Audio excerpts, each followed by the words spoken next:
tutorials, I thought I would switch it up just a little bit. So I kind of want to do what I'll call like rapid fire answers. Sometimes when tutorial questions come in, there tends to be like one big overarching theme that I see about the routine itself. And this week there was a lot of little random questions coming in about different series and overall generals. You know, there's not a lot of workouts where you get to ask the instructor questions directly like you do here. So today I really want to highlight that and take your exact question and give you just the very best answer that I can. So let's go ahead and do that now. Question number 1, still feeling it in my hip flexors. They are so tight. Any more tips? Y'all, those hip flexors are nasty little things and I feel you. This is a long-term practice technique. It's something that's going to happen, or it's something that's going to get better rather over a long period of time. So I can never promise you that you won't feel your hip flexors at all.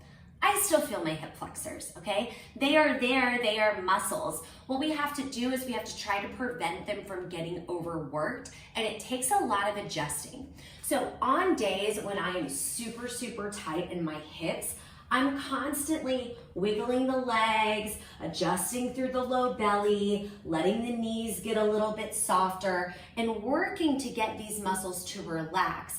But that doesn't mean that I'm not going to feel them in any way, shape, or form, right? Because once again, they're there, they're a part of the body.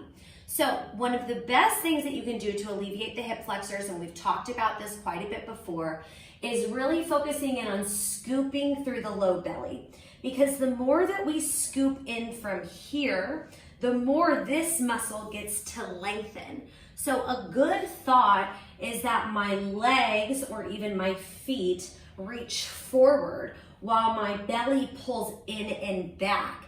And then you have to try to get that quadricep muscle to relax. Now, in the warm-up this week, what we're doing is we're doing exercises that could potentially fire the hip flexors, followed by exercises that can hopefully help them release. So our hands are being a tangible point to try to get these muscles to shake out a little bit.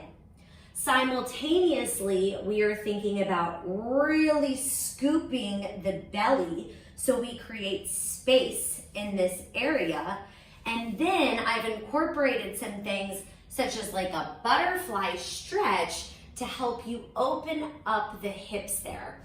So really my tip is to keep on practicing and trying to find this balance of more low belly, less hip flexors at the same time, while then also giving yourself some stretches and some touch points to help remind them to release. I was gonna move on to the next question, but I just thought about one more thing that I wanna say about the hip flexors. When you do the exercises and you feel them grip, that's a place where I would pause and then see if I can stay in that same position and then try to adjust out of it. So like an example would be when you bring in one leg at a time like this, like maybe your hip flexors really fire here. And if that's the case, I would ask myself, okay, if I grab with my hands and let my hands or my arms hold some of the weight, do I feel my hips less there? If I really scoop in the belly and I think about driving that low, like underneath the belly button in, does that help it release, right? Like, what are the things that I can physically do in each position to help get the hips to relax and a different muscle to fire? It's incredibly nuanced. So if you can maybe take a moment to slow down the entire warm-up, hit each position and say, where do they tighten, where do they release, where do they tighten, where do they release, it will help you in that long-term goal. At least that's what helped me. So when I was really struggling with hip flexors, and I still do sometimes, okay, it's not perfect, but I would be like, okay, when I sit in this position, what do I have to do to not feel my hips? Do I do this? Do I hold here? Do I use my arms, right? I would try all these different things until muscle memory starts to set in, and then on its own, those hips start to learn how to release. Next question, can you use blocks or a cushion to help support the fold over in the warm-up? Yes, this is an awesome idea, and I cannot believe that I didn't bring it to you, but thank you so much for bringing it to me. I don't have my blocks up here today. Blocks would give me a little bit more of like a sturdy place to sit, but cushions work fine. So here I have 2 pillows. I'm just gonna prop my butt up here, and especially for those of you with tight hamstrings, giving yourself that little extra height off the floor may feel pretty nice. You can do your warm-up right here on blocks or a cushion. And essentially this is that shortening the lever that we talk about often, because you just have a little extra height off of the floor, which will help support the body even more. So I'm really glad this next question came in. I'm reading it here. The client is asking for tips about tight hamstrings, specifically because when they are doing the warm-up and they lean forward, they feel like they barely get any range of motion at all. I'm so happy this question came in because it's not the first time that I've received it.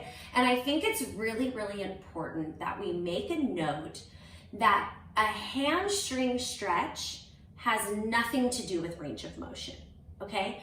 So in order to stretch your hamstrings, you do not need to be able to go all the way down and touch your toes, okay? In fact, you may be able to sit just like this and lean this far forward and feel a hamstring stretch. Now, the goal of this first part where we go forward is 1, to stretch the hamstrings, and then 2, to get some contact with the muscles on the legs. So it does not matter literally at all how far down you go. Your warm-up may look something like this with really tight hamstrings. You may have to soften your knees up a little bit, and then you're gonna hit and you're gonna go 1 and 2, 3 and 4, 5 and 6, 7 and 8. As long as you feel a stretch when you go forward, it makes no difference how far you go. And the beauty of it is that you are still, as long as you feel a stretch in the hamstrings, you are still working to open those up. So you're not missing the exercise by not going down as far. You're just doing the exercise according to the range of motion that your muscles currently need. By simply sitting here, taking whatever stretch forward that you can, you are helping to open up your very tight hamstrings. Okay, not feeling the active leg in the leg series. No, you are not dumb. I hope that was a joke. I'm pretty sure that it was. Listen, the leg series this week is more about hip opening, okay? So I'm not putting you into an isometric position where that leg is gonna fire, fire, fire, like sometimes we do. But I do have tips for you. So number 1, when you lift your straight leg up, this is an active position. So here, I'm kind of letting my leg rest, and now I'm going to lengthen it, squeeze it, tighten it. So in this spot, you want to think about still squeezing your butt and opening through the back of your knee. Now, when you bend the knee here, this is another spot where you still want to think about gripping through the glute. But let's be honest here, right? This is count 1, this is count 2. So that's only 2 counts per round that you're in these 2 positions. So when you bring the leg over and you're stepping it outside of the mat, and then you lift your other knee up, if you want to gain more activity in this active leg and maybe a little bit less of the twist and stretch from the hips, then what I want you to do is shift your weight into your active leg. So right now I'm really holding all my weight in this foot, and then I'm gonna take my twist, wow, that burns. Then I'm gonna take my twist with my hand being light on the floor. If you shift your weight to the leg and lighten up your hands, you will feel this active leg series more. Now I wanna be clear, this is an option because that will give you less of a stretch in the hips. So if you're looking for more hip stretching, then that's when you wanna kind of keep your weight more centered. You could let your hips sink a little bit as you open up for the stretch, then lift the hips as you come back to return to the plank. Another question that came through about the leg series is can we keep this knee down when we open up for the stretch? And the answer is absolutely yes. So this is going to be just a little bit more gentle on the body. Really, really great if you're maybe feeling tired this week or extra tight. So simply put, you can go 1, 2, over 3, 4. You can just open up early for the stretch, hold there, and then meet us either kneeling on all fours, or you can still step back, go to a plank, and then kneel down. But yes, keeping that knee down, great option. This one is an interesting question. Whenever I bend my leg behind me in the leg series, my knee feels so uncomfy. Not uncommon. So this client is talking about when they go here and they bend, I'm pretty sure anyway, they're talking about this knee feeling uncomfortable. This is most likely because you have a tight quadricep. So because this muscle here is tight, when the knee bends, right, this muscle lengthens, so it's causing this muscle to tug a little bit. That's what I would assume is going on. The fix here is to take a smaller range of motion. So you would go 1 and maybe you only bend to like here, or bend to the point just before you start to feel that knee pain. If you cannot bend the knee at all, okay, if doing any type of bending doesn't feel good, just hold the leg to straight and then go ahead and bring the leg open to the side. I think as you continue on becoming, that will end up correcting itself. So I wouldn't stress too much about it now. Just give yourself that smaller range of motion to help protect the tighter muscles in the top of the leg. Next question is talking about neck pain while doing crunches. There was a couple of these questions that came in, and I actually have a really, really fantastic tutorial on this. If you scroll down on the tutorial page, it's under foundations. It's called Alleviating Neck Pain and Crunches.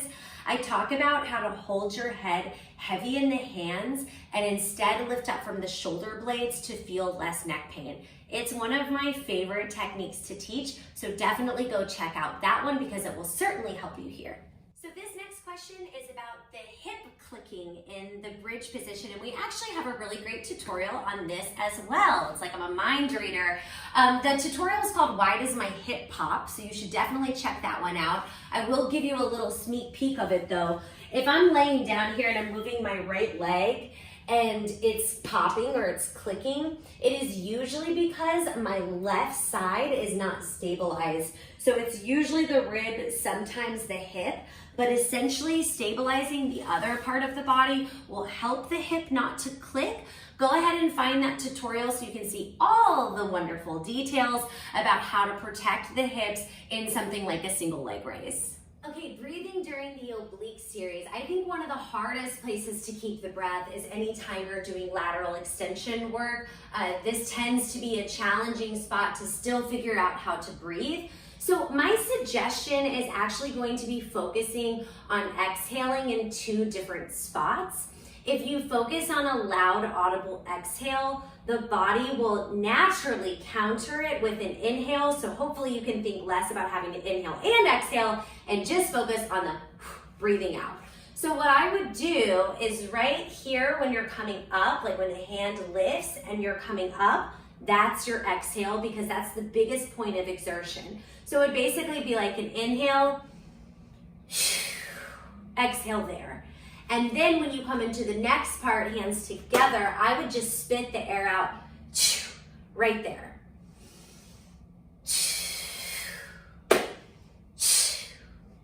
And I think that that should get you somewhere where you need to be. So once again, exhale on the way up and then exhale on the twist over.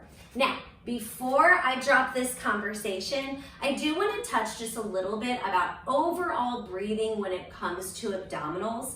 So there's basically 2 ways that you can take a breath. You can take a belly breath and you can take a lung breath, right? I can take a breath and put all that air in my stomach,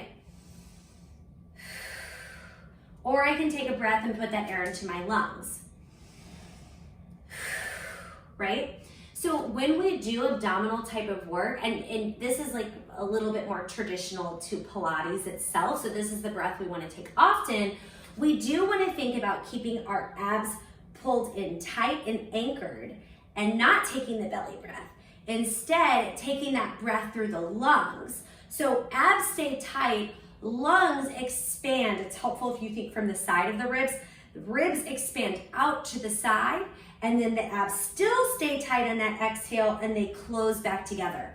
I don't want to throw you off because I think a lot of times people overthink breathing. So this week, let's focus on keeping the abs nice and tight, exhaling on the way up, exhaling in the twist, and if you can, think about the lungs expanding instead of the belly expanding during the breath.